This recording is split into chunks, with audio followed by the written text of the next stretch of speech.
Welcome to Tech Leveler, and in this quick video I'm going to show you how to change your Apple ID phone number directly on your iPhone. First, let's tap on the iPhone settings here on your home screen. Now from the main iPhone settings, you want to tap on your profile name here at the very top. Now from here, we want to tap on name, phone number and email.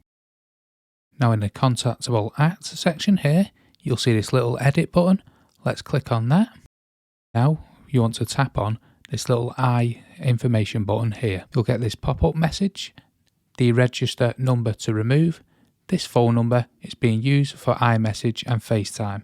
If you still have the iPhone that uses this number, turn off iMessages and FaceTime on it and try again. So we'll need to turn off iMessages. So let's come back and go to the main iPhone settings and then scroll all the way down till we get to the messages, and let's tap into that.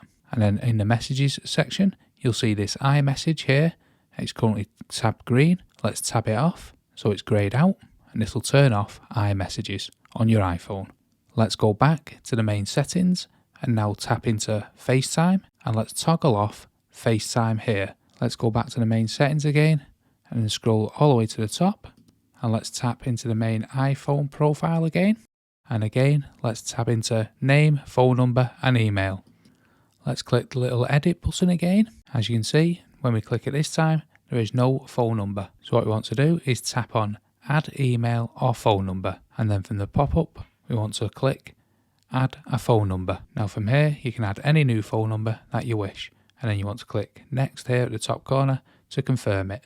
And that will be your new phone number on your iPhone.